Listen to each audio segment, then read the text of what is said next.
The Remington family thought they had bought a silent, obedient doll when their heir, Alaric, married the daughter of a bankrupt grocer.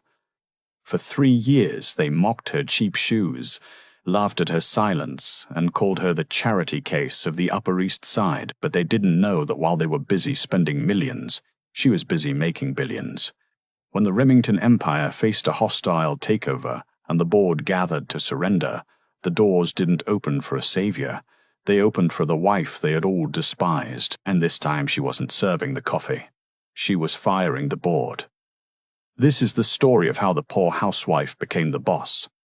The crystal chandeliers of the Pierre Hotel's grand ballroom hummed with the kind of electric silence that only money can buy. It was the annual Remington Foundation Gala, a night where New York's old money gathered to congratulate themselves on being rich. Vanessa stood by the dessert table, nursing a glass of sparkling water. She wore a simple navy dress she had bought off the rack at Macy's 3 years ago. It was clean, elegant, and hopelessly out of place in a sea of custom Vera Wang and vintage Chanel. "Careful, darling." A sharp voice sliced through the air. "You wouldn't want to stain that, whatever it is. Polyester doesn't breathe, you know." Vanessa didn't need to turn around to know it was Catherine Remington, her mother-in-law and the matriarch of the Remington shipping dynasty. Catherine was a woman who wore diamonds like armor and treated kindness like a weakness. "It's a blend, Catherine," Vanessa said softly, turning to face the older woman. "And I'm quite comfortable, thank you." Catherine laughed, a brittle sound that drew the attention of the nearby guests' wives of hedge fund managers and daughters of senators. "Comfortable? Oh, Vanessa, you always aim so low." That's the problem with your background. You think comfortable is a virtue. In this family, we aim for exceptional. Alaric, Vanessa's husband, drifted over, a scotch in hand. He was handsome in that classically bored Ivy League way, or sharp jawline and heavy inheritance. He glanced at his mother, then at his wife. He didn't defend her. He never did. "Mother, leave her be," Alaric sighed, checking his Rolex. "She's trying her best." "Is she?" Catherine sneered, stepping closer. 3 years, Alaric. 3 years, and she still looks like she wandered in from the servants' entrance. The board members are asking questions, you know. They wonder why the heir to the Remington fortune is married to a woman whose father couldn't even keep a corner store open.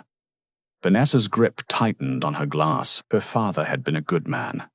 A hard-working grocer in Queens who lost everything when the supermarket chains moved in during the 2008 recession. He had died of a heart attack 2 years later, leaving Vanessa with nothing but debt and a brilliant, terrifying mind for numbers that no one in this room knew about. "I'll go check on the seating arrangements," Vanessa whispered, needing to escape. "You do that?" Catherine waved her hand dismissively. "Make yourself useful. Since you can't contribute to the family trust, you might as well act like the help."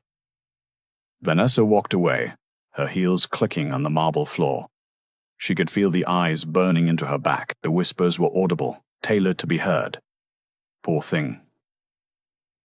Alaric must be so embarrassed. "I heard she clips coupons. Why hasn't he divorced her yet? The prenup is ironclad." Vanessa pushed through the heavy double doors into the cool hallway. She leaned against the wall, taking a deep breath. To them, she was Vanessa the poor wife. Vanessa the mistake. She pulled her phone from her clutch. It wasn't the latest iPhone the other wives flaunted. It was an older model with a cracked screen. But the app she opened wasn't Instagram or TikTok. It was a secure, encrypted terminal connected to the Hong Kong Stock Exchange. A message flashed on the screen. "Proschet Feinguard, Exquisisten Phase 4 complete. Awaiting final, signal." Vanessa's thumb hovered over the screen. Her eyes, usually cast down in submission, were now cold and calculating. "Not yet," she whispered to herself. "Let them laugh a little longer." She put the phone away and composed her face into the mask of the submissive wife. She wasn't just surviving the Remingtons. She was studying them. She knew their debt-to-equity ratios better than their CFO. She knew Alaric was leveraging the family's shipping containers to cover bad crypto bets. She knew Catherine was skimming from the charity fund to pay for her lover's apartment in Paris. She knew it all because she wasn't just reading their financial reports. She was buying their debt. Inside the ballroom, the music swelled. Alaric was laughing with a group of investors from Goldman Sachs, unaware that the woman he treated like furniture effectively owned 4% of his company's outstanding loans. The doors opened again, and a tall man in a sharp grey suit walked out. It was Sebastian Thorne, the Remingtons' fierce rival. He ran Thorne Logistics, a predatory firm that had been eating away at the Remington market share for a decade. "Hiding from the sharks, Mrs. Remington?" Sebastian asked, his voice smooth but dangerous. "Just getting some air, Mr. Thorne." "Mr. Thorne," Vanessa replied, keeping her head down. Sebastian chuckled. "You know, I almost feel sorry for you. They treat you like a stray dog they forgot to feed. If you ever get tired of the scraps, let me know. I need a new receptionist." He tossed a business card at her. It landed on the floor near her feet. He didn't wait for her to pick it up. He just walked away, laughing. Vanessa looked at the card on the floor. Thorne Logistics. She didn't pick it up. Instead, she stepped on it, grinding it into the carpet with her heel. "I don't want a job, Sebastian," she murmured. "I want your portfolio." She smoothed her dress and walked back into the party. The humiliation was fuel. Every insult was a deposit in a bank account they didn't know existed, and the bill was coming due. The crisis hit 3 months later, on a rainy Tuesday in November. It started with a rumor on the Bloomberg terminals, a short squeeze on Remington Shipping, RMSH. By 10 a.m., the stock had plummeted 14%. By noon, it was down 30%. In the Remington family mansion on Fifth Avenue, the atmosphere was funereal. Alaric was pacing the library, his tie undone, sweat beading on his forehead. Catherine sat on the velvet sofa, clutching a gin and tonic, her face pale. "It's a coordinated attack." Alaric shouted into his phone. "Someone is dumping millions of shares. Who is it? BlackRock, State Street. Find out." He slammed the phone down. "They don't know. It's a ghost firm. A shell company registered in the Cayman Islands called Valkyrie Holdings. They've been quietly accumulating our debt for 2 years, and now they're calling it in." "What does that mean, Alaric?" Catherine snapped. "Speak plain English." "It means we're broke, Mother," Alaric screamed, his voice cracking. "They triggered a liquidity clause. We have to pay back $400 million by Friday, or they seize the ships, they seize the warehouses, they seize the house." Vanessa sat in the corner of the library knitting a scarf. She didn't look up. The rhythm of her needles was steady. Click, click, click. "Can't you stop that infernal clicking?" Catherine hissed at her. "Our lives are falling apart in your knitting. Do you even understand what $400 million is? It's more money than your entire wretched family earned in 10 generations." Vanessa paused. She looked at the scarf a deep blood red. "I understand debt, Catherine. My father died because of it. It's a very simple concept. You borrowed money. You didn't have to impress people you don't like. Now the bill is here." Alaric stared at her, stunned. It was the most she had spoken in months. "Vanessa, please. Not now. I need to call Sebastian Thorne. He's the only one with enough capital to bail us out." "Thorne?" Catherine gasped. "He'll eat us alive. He'll strip the company for parts. We have no choice." Alaric dialed the number. Vanessa went back to knitting. She knew exactly what Sebastian Thorne would say. She knew because she had read the dossier on Thorne's liquidity yesterday. He didn't have the cash. He was over-leveraged on real estate in Dubai. He couldn't save them even if he wanted to. Alaric put the phone on speaker. "Sebastian." "It's Alaric. Look, we're in a bit of a bind." Sebastian's laughter crackled through the speaker. "A bind? Alaric, you're not in a bind. You're in a coffin.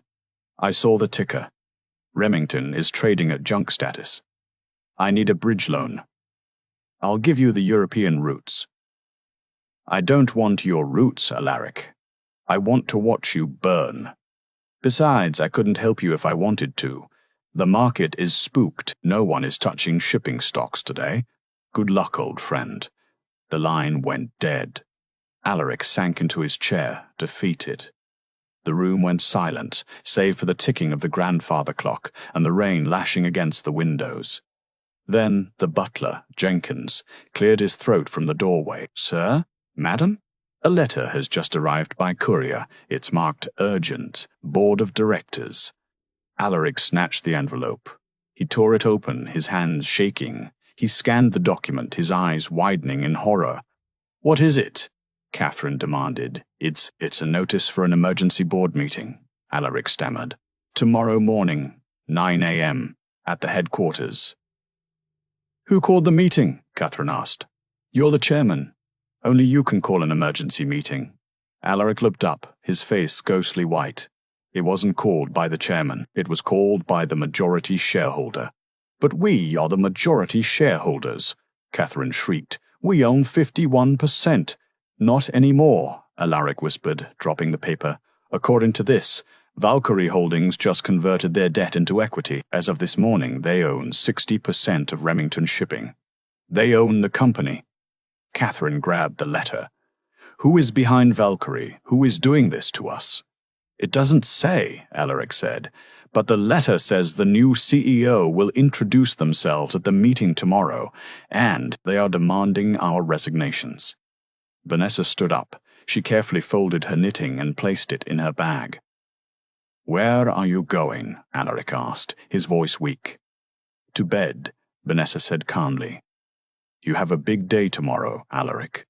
You should get some rest. You want to look your best when you meet your new boss." "How can you be so calm?" Catherine spat. "You're going to be on the street too. You'll be back to bagging groceries." Vanessa stopped at the door. She turned, and for a split second a smile ghosted across her lips. It wasn't a nice smile. "I wouldn't worry about me, Catherine," Vanessa said. "I've always been good at budgeting." She walked out of the room, leaving her husband and mother-in-law in the ruins of their dynasty. As she climbed the stairs to her separate bedroom, she took out her phone. She dialed a number saved simply as The Wolf. "It's done," she said into the phone. "The panic has set in. They are broken." "Excellent," a deep voice replied on the other end. "The board is prepped. The press release is drafted." "Are you ready for the reveal, Madam Chairwoman?" Vanessa looked at herself in the hallway mirror. She didn't see the poor, mousy wife anymore. She saw a shark in the water. "I've been ready for 3 years," she said. "Make sure the car is ready at 8 a.m. Make sure the car is ready at 8 a.m. And get me the black suit. The Yves Saint Laurent one, the one you bought in Paris last month." "Yes." "It's time I dressed for the job I actually have." The morning of the hostile takeover broke with the sky the color of a bruised plum. Rain lashed against the tinted windows of the black Mercedes transporting Alaric and Catherine Remington to the financial district. Inside the car, the silence was toxic. Alaric was hyperventilating, clutching a leather portfolio as if it were a life preserver. Catherine was furiously typing on her phone, trying to liquidate assets that were already frozen.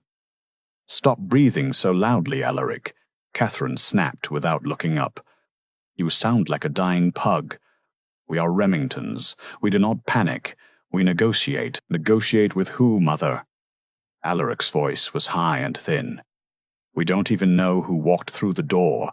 Valkyrie Holdings is a ghost. For all we know, it's the cartel or the Russians or Elon Musk. It doesn't matter who they are." Catherine adjusted her pearl necklace, checking her reflection in the rearview mirror. "They want the company. They need us to run it. No one knows the shipping lanes like we do. We'll offer them a seat on the board, maybe 10% equity, and we'll stay in control. It's a standard power play." The car pulled up to the curb of the Remington Tower. Usually, the doorman, Henry, would be there with an umbrella and a smile. Today, Henry was nowhere to be seen. The sidewalk was empty. "Where is everyone?" Alaric muttered as they exited the car, the rain instantly soaking his Italian wool suit.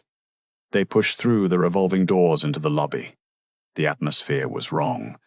The receptionist, usually glued to a phone, was standing at attention, looking pale. Security guards were stationed by the elevators. New guards, men with thick necks and earpieces who didn't look like they were hired from a local agency. "Good morning, Mr. Remington," the head of security said, stepping in front of the elevator bank. He didn't smile. "Badges, please," tapping in front of the elevator bank. He didn't smile.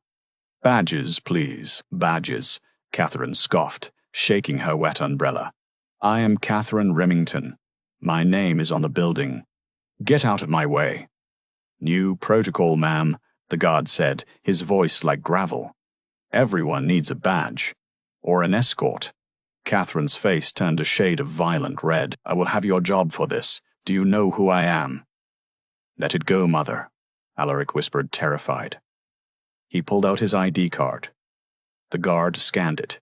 A red light beeped. Hasty Sestini. "There must be a glitch," Alaric stammered. "No glitch," the guard said. "You've been flagged as visitor. You need a temporary pass." He handed them 2 plastic clips, the kind given to interns and delivery boys. Humiliated, Catherine snatched the pass and pinned it to her Chanel jacket. "When I find out who is responsible for this, I will make sure they never work in this city again." They rode the elevator to the 45th floor in silence. The numbers ticked up, 20, 30, 40. With every floor, the weight of the impending doom pressed harder on Alaric's chest. When the doors opened, the executive floor was eerily quiet. The cubicles were empty. The phones weren't ringing. "Where is the staff?" Alaric asked. "In the conference hall," a voice answered. It was Alfred Pendleton, the company's CFO and Alaric's godfather. He looked aged, his skin grey. The new owners called an all-hands meeting at 8:30. They sent everyone home except the board. "Alfred," Catherine marched up to him. "Who are they? Have you seen them?" "I saw the lawyers," Alfred whispered, looking over his shoulder. "Sharks, Catherine. The firm is Kravitz and Moore. They specialize in aggressive restructuring. They're in the boardroom now. They're waiting for you. Let them wait." Catherine straightened her spine. "Come, Alaric. Chin up. Remember, we own the room." They walked down the long mahogany hallway, past the portraits of Alaric's father and grandfather.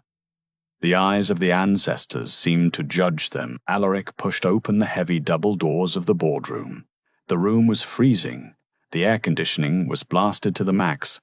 Seated around the long oval table were the 6 other board members, looking like schoolchildren called to the principal's office. At the far end of the table, the chairman's seat, sat a man in a dark suit. He was young, sharp-featured, with cold eyes. This was James Lawson, the lead attorney for Valkyrie Holdings. Standing behind him were 3 assistants with laptops. "You're in my seat," Alaric said, trying to summon authority.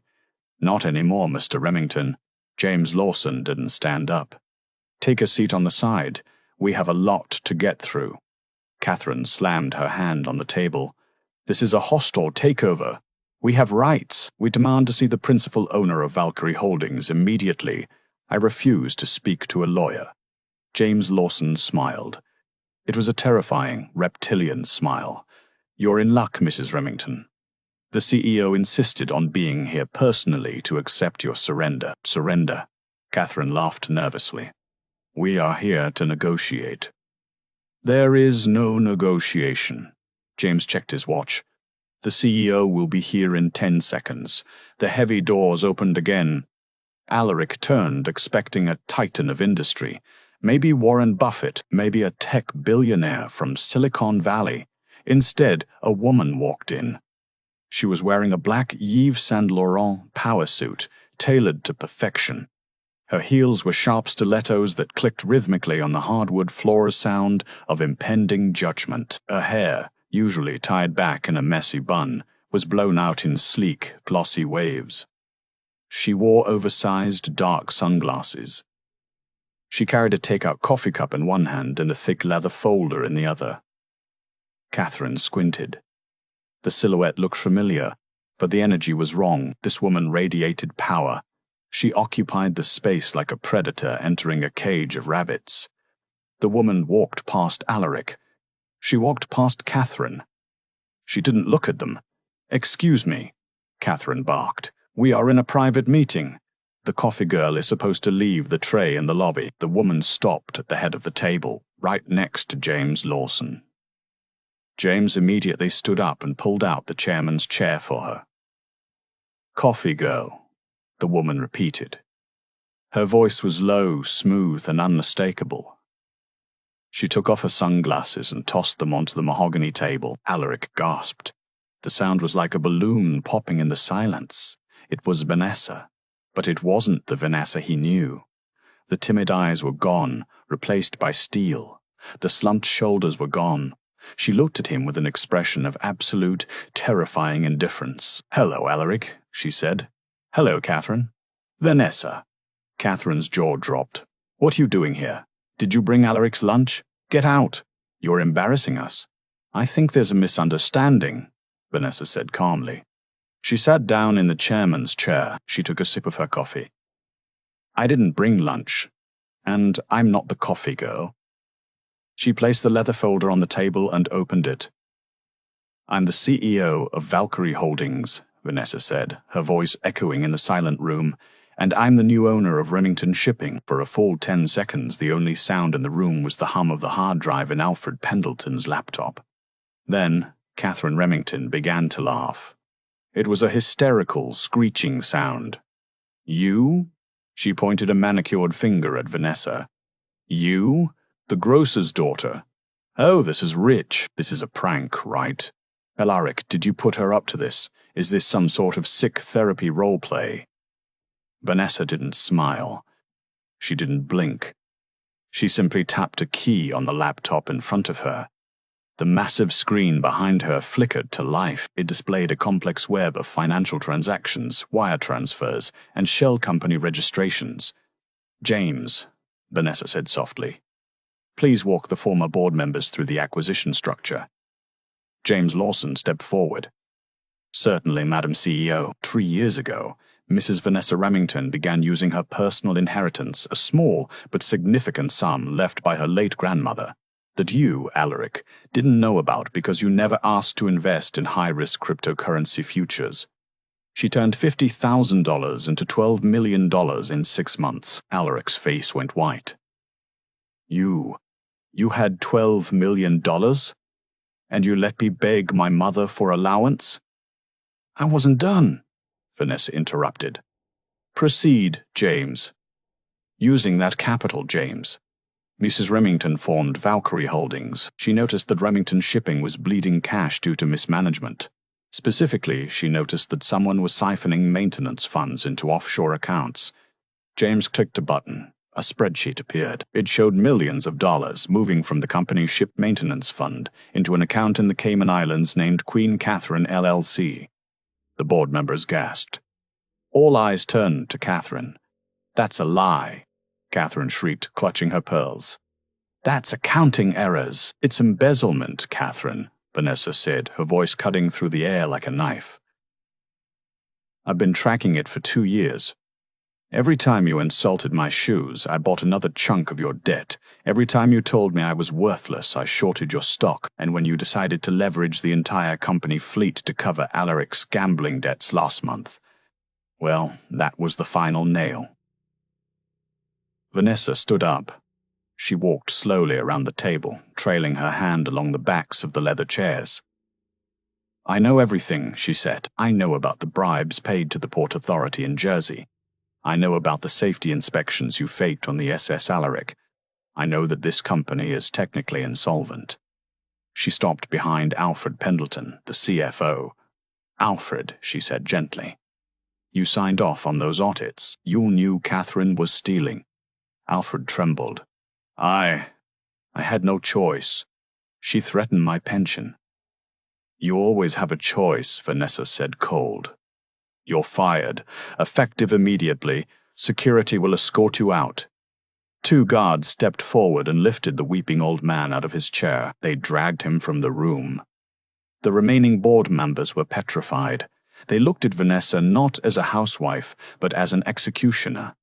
Now, Vanessa turned her gaze to her husband. Alaric was slumped in his chair, looking small and broken. Vanessa, why? Why didn't you tell me? We could have fixed this together. Together. Vanessa laughed, a dry, humorless sound. Alaric, for 3 years you treated me like a decorative plant. You watched your mother humiliate me daily and said nothing. You didn't want a partner. You wanted a prop. Well, the prop has a 60% controlling interest now. We are married, Alaric pleaded. What's mine is yours, and what's yours is mine. Actually, Vanessa signaled James again. The prenuptial agreement your mother forced me to sign was very specific. It stated that all assets acquired during the marriage by individual effort remain separate property. You insisted on it to protect your trust fund. Ironically, it now protects my billions from you. Catherine stood up, her face twisted in rage. She grabbed a heavy crystal water pitcher from the table. You ungrateful little gutter rat. I took you in. I gave you a home. She lunged at Vanessa. Vanessa didn't flinch. She didn't need to. Before Catherine could get within 3 feet, the head of security intercepted her, grabbing her wrist and twisting the pitcher out of her hand. It shattered on the floor. Get your hands off me, Catherine screamed. Catherine Remington, Vanessa said, her voice booming with authority. Sit down. Catherine, shocked by the command, slumped back into her chair. You are removed from the board, Vanessa declared. You are stripped of your title as honorary chairwoman. And because I am generous, I am not sending this file to the FBI today. I am giving you 24 hours to vacate the Fifth Avenue mansion. The mansion, Catherine whispered, but that's the family home. It's been in the Remington name for 100 years. And now it belongs to Valkyrie Holdings to cover the liquidity gap, Vanessa said. I'm turning it into a shelter for displaced families. I think the irony is fitting. Vanessa looked around the table at the remaining board members. Gentlemen, she said, you have 2 choices. You can resign now and keep your stock options, or you can stay and work for me. But if you stay, things change. No more 3-hour lunches. No more corporate jets for golf trips. We are going to turn this company around, and we are going to do it by actually working. She looked at the clock. The market opens in 5 minutes. I have a press conference in the lobby at 10 a.m. to announce the restructuring. Alaric, Catherine, you're not invited. Vanessa turned her back on them and walked back to the head of the table.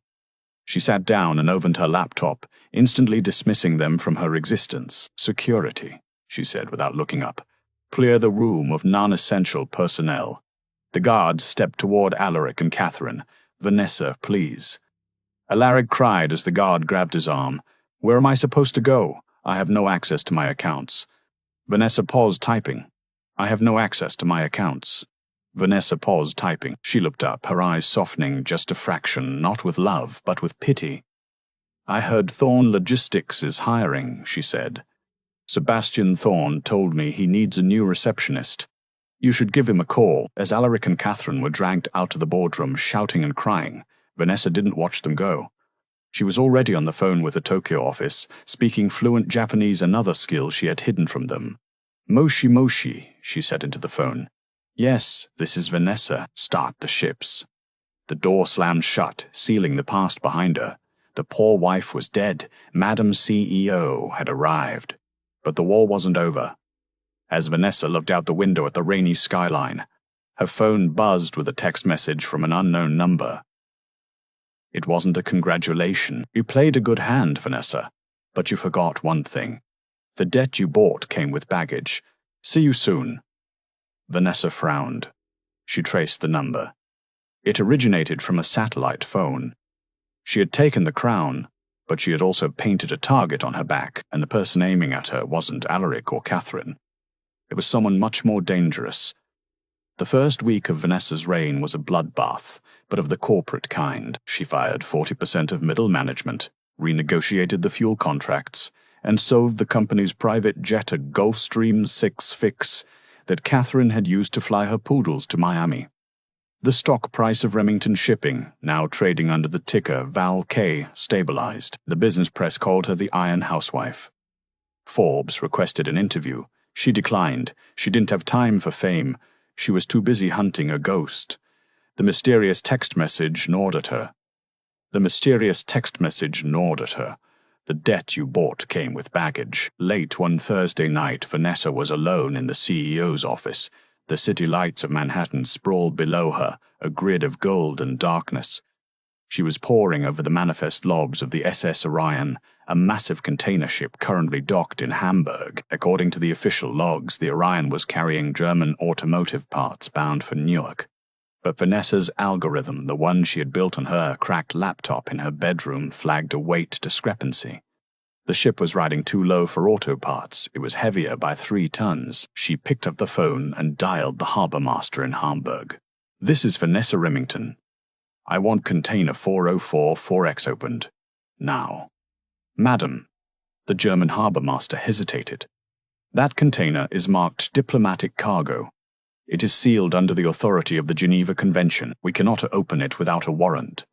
"Diplomatic cargo." Vanessa's eyes narrowed. Remington Shipping didn't have government contracts. Who signed the manifest? "It is authorized by a Mr. Stephen Reed." Vanessa froze. She knew that name. Stephen Reed wasn't a diplomat. He was a fixer for the ultra-wealthy, a man who existed in the gray zones of international law. If the Remingtons were in bed with Stephen Reed, they weren't just incompetent, they were criminals. "Hold the ship," Vanessa ordered. "If that ship leaves the dock, you're fired." She slammed the phone down. Immediately her office line rang. She stared at it. It was 2 a.m. She answered on speaker. "Who is this?" "You're poking bears, Vanessa," a smooth, cultured voice said.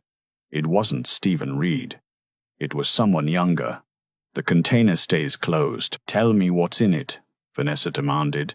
"Let's just say it's the reason your husband's family stayed afloat for so long. The shipping fees for that special cargo paid the mortgage on the Fifth Avenue mansion. You stop that shipment, you stop the revenue, and if you stop the revenue, my employers get upset." "I don't care about your employers," Vanessa said, her voice shaking slightly but holding firm. "I run a legitimate business. I'm calling Interpol." The voice laughed. "Interpol." The voice laughed. "Interpol?" "Vanessa, look out your window." Vanessa turned to the floor-to-ceiling glass. Across the street, on the roof of the adjacent skyscraper, a red laser dot flickered. It traced a line across the rain-slicked glass and landed squarely on her chest.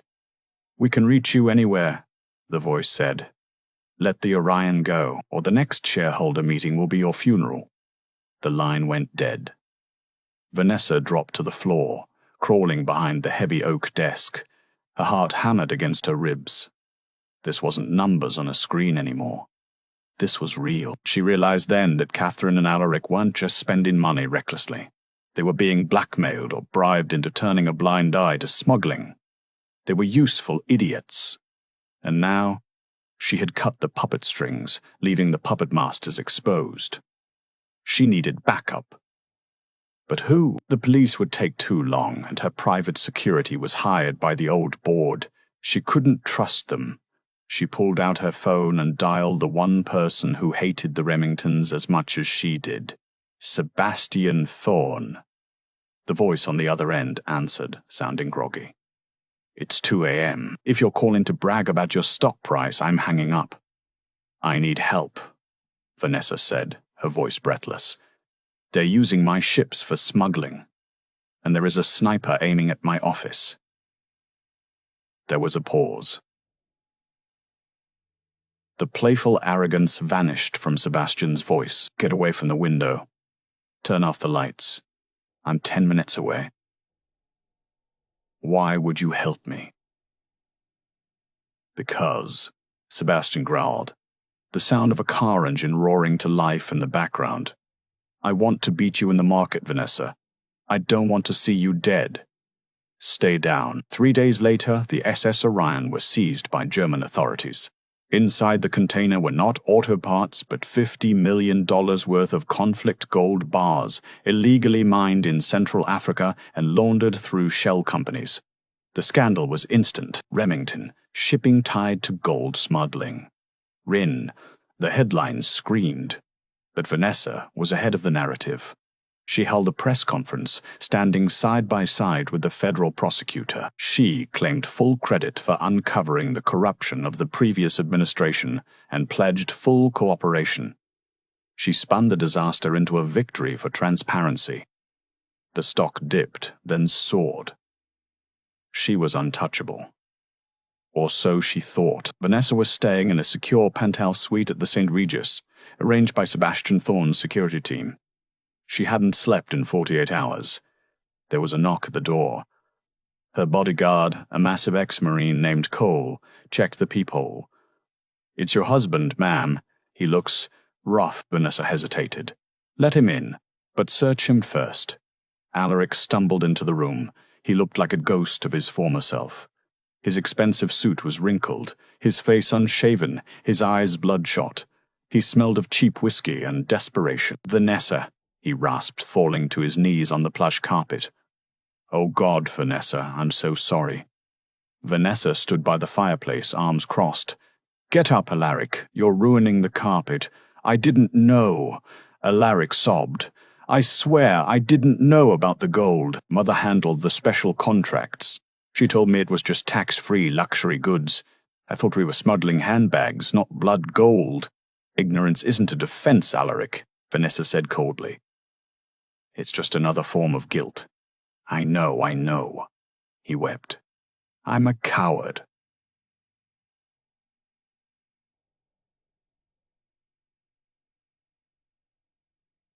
"I'm a coward. I've always been a coward. But I'm here to warn you. Stephen Reed. He contacted me." Vanessa stiffened. "What did he say?" "He wants a meeting. He says he can make this all go away. He has evidence that implicates you, Vanessa. He faked emails coming from your IP address. He's going to frame you as the mastermind unless you meet him." "Where?" "The old shipyard in Brooklyn. Tonight. Alone." "It's a trap, Cole," the bodyguard rumbled. "I know it's a trap." Cole, the bodyguard, rumbled. "I know it's a trap," Alaric cried. "That's why I came." "Don't go, Vanessa. Run. Leave the company. Give it back to them. It's not worth your life." Vanessa looked at her husband. For the first time in years, she saw something genuine in his eyes. Fear. Concern. He was weak, yes. Pathetic, yes. Pathetic, yes. But he seemed truly terrified for her. She walked over to him and placed a hand on his shoulder. He flinched, then leaned into her touch, sobbing. "You really want to help me, Alaric?" she asked softly. "Yes.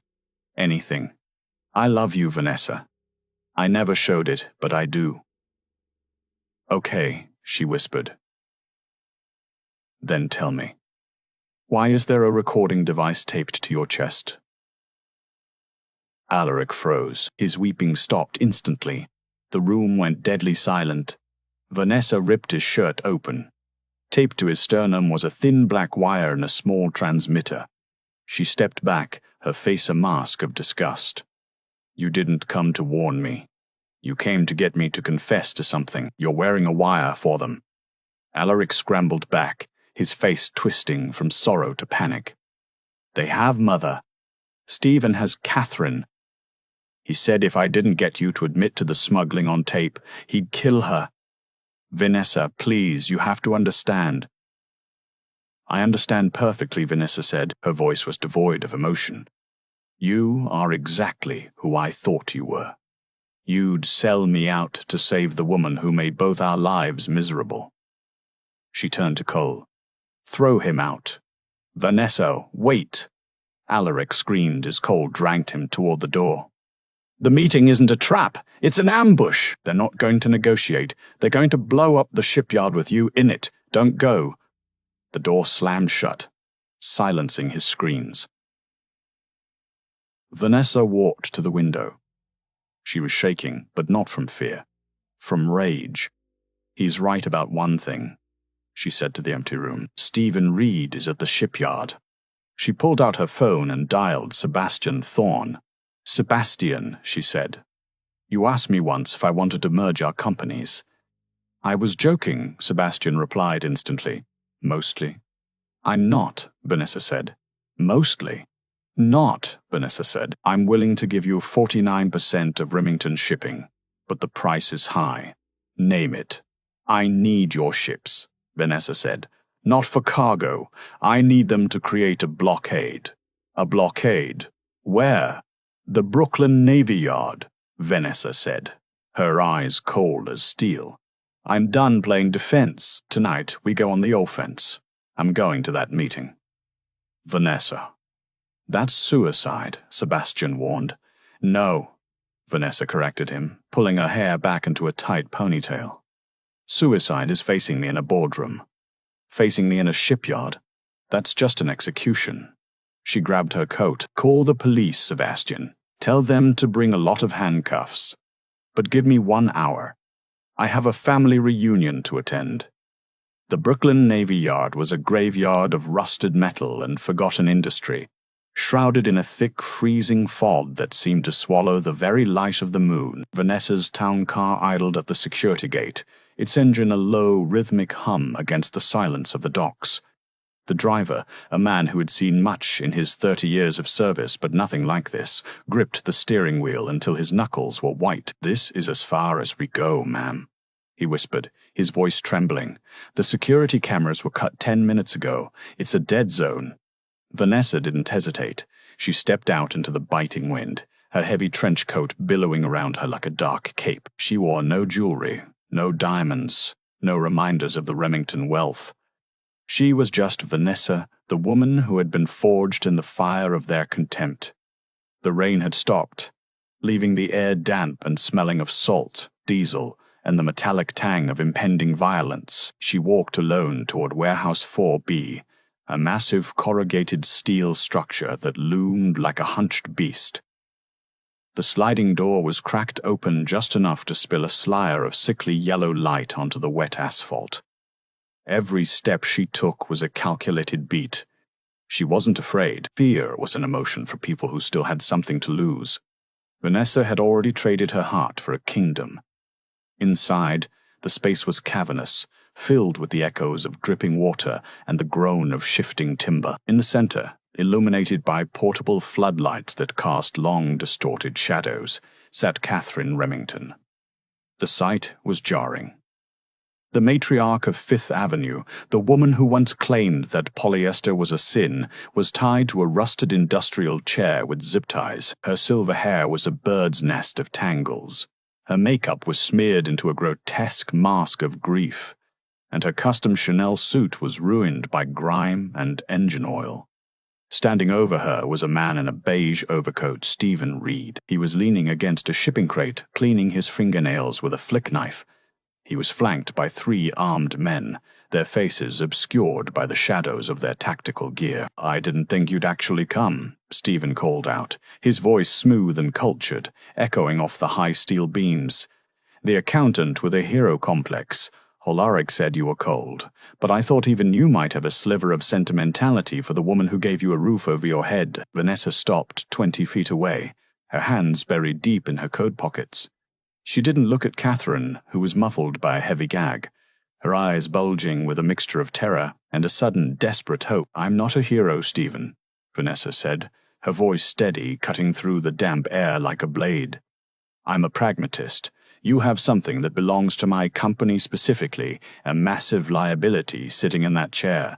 I'm here to clean up the mess before the morning shift starts." "The mess?" Stephen laughed, a dry, rattling sound. He walked behind Catherine and pulled the compact semi-automatic from his coat, pressing the cold barrel against her temple. Catherine let out a strangled whimper. "The mess is that you stopped my shipment in Hamburg. You cost my partners $50 million in African gold. Tonight is about debt collection, Vanessa.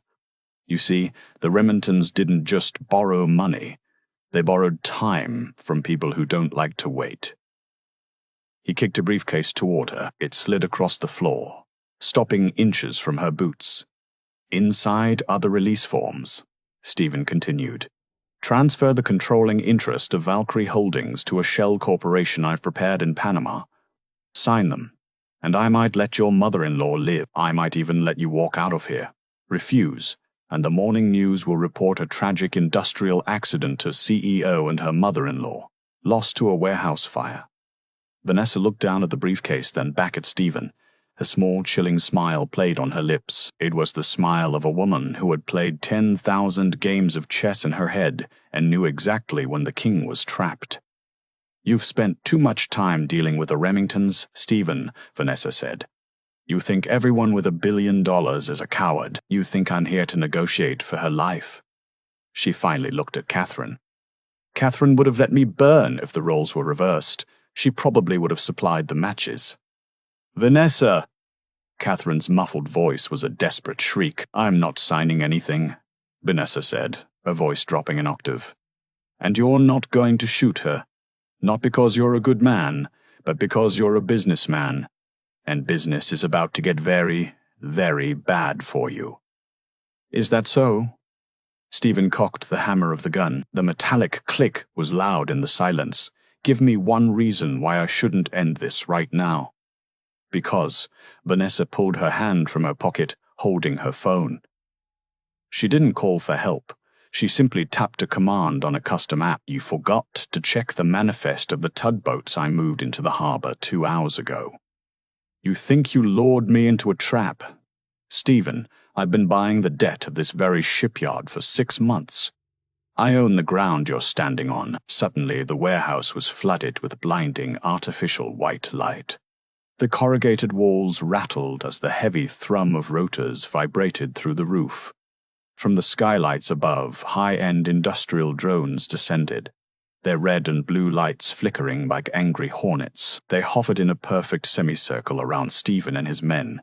Simultaneously, the riverside doors of the warehouse were kicked open, and the blinding searchlights of 3 massive tugboats bearing the Thorn Logistics logo pierced the gloom, illuminating the interior like a surgical theater. Federal agents, drop your weapons, hands in the air.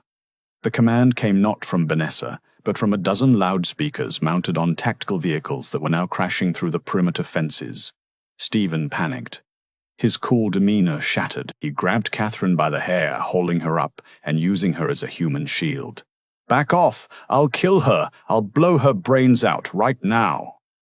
Vanessa didn't flinch. She stood amidst the chaos, the wind from the drone rotors whipping her hair across her face. She looked like a vengeful goddess of the digital age. It's over, Stephen, she said. Those drones aren't just for show. They're equipped with thermal imaging and high-fidelity audio. They've been broadcasting this entire debt collection live to a secure server at the FBI's Organized Crime Division.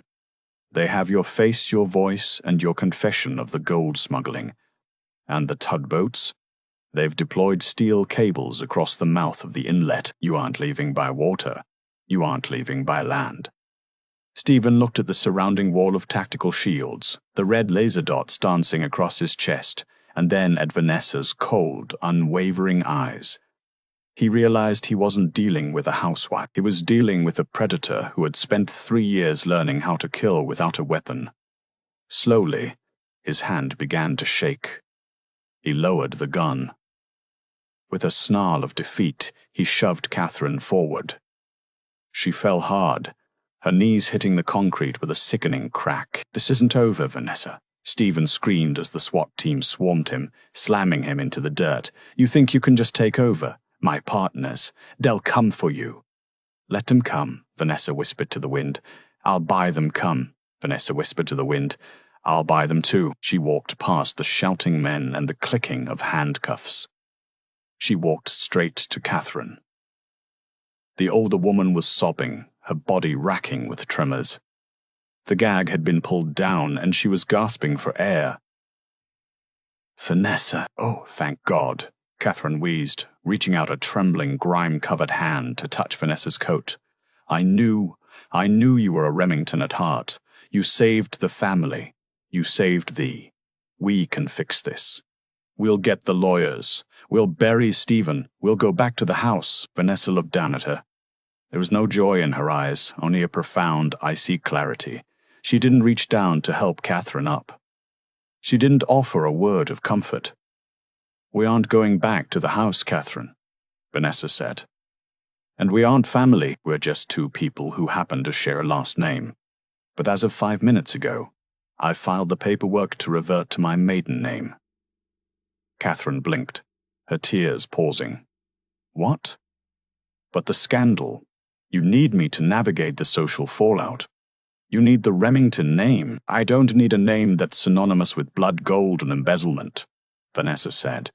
An FBI agent, Special Agent Miller, stepped forward. He wasn't looking at Stephen. He was looking at Catherine. He pulled a pair of heavy steel handcuffs from his belt. Catherine Remington? Miller asked. Yes, she's right here, Vanessa said, stepping aside. Wait, what is this? Catherine shrieked, her voice returning to its shrill, arrogant pitch as Miller pulled her hands behind her back. I'm the victim. I was kidnapped. You were kidnapped by your business partner, Catherine, Vanessa said, her voice echoing one last time in the warehouse. I recovered the encrypted emails from the server you thought you wiped.